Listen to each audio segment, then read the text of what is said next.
Avec les commentaires de Wellington Mello, ce nouvel épisode aborde le thème du GPS de la vie.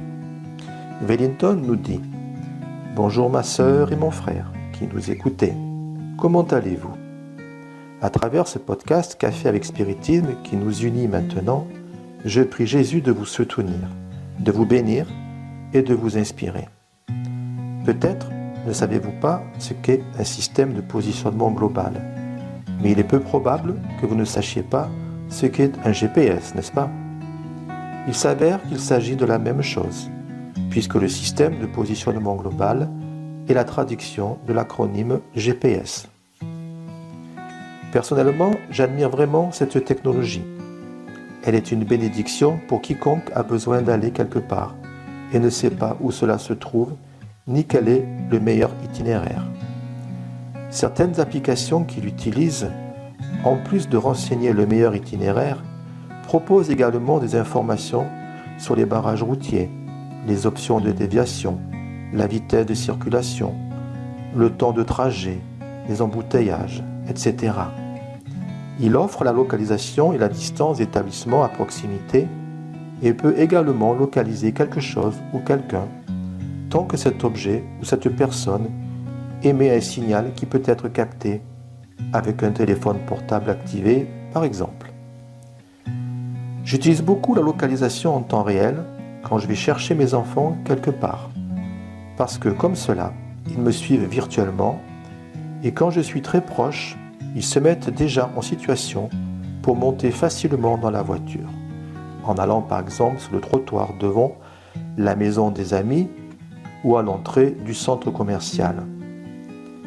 Il existe certainement d'autres applications que je ne connais pas, mais il y en a une de plus que je voudrais souligner. La possibilité de recalculer l'itinéraire et d'établir un nouvel itinéraire lorsque l'utilisateur emprunte un itinéraire différent de celui indiqué et ce autant de fois que nécessaire. C'est trop top, n'est-ce pas ? Regardez à quel point cela facilite la vie des voyageurs et des coursiers. Rappelez-vous comment c'était avant.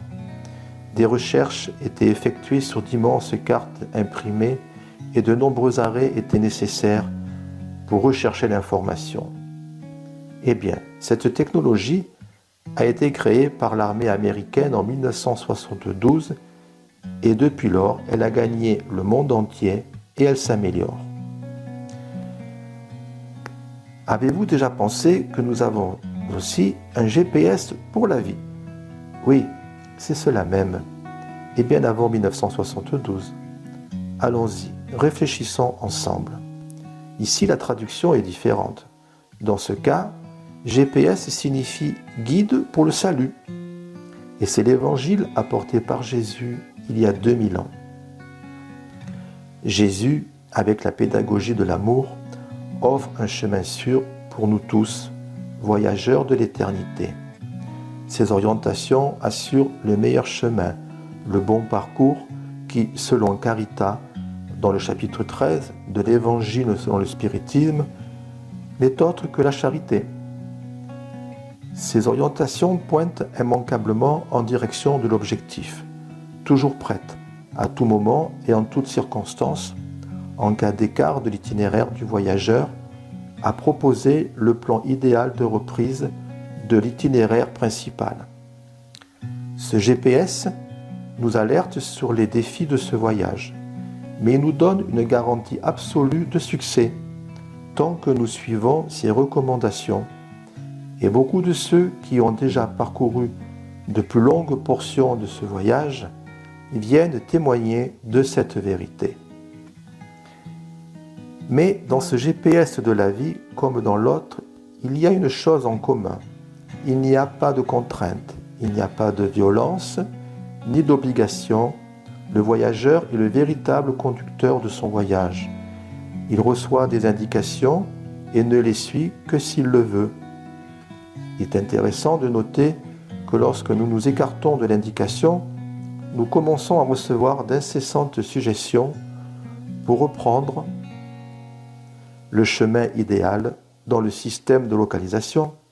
Ces suggestions sont par audio ou par écrite.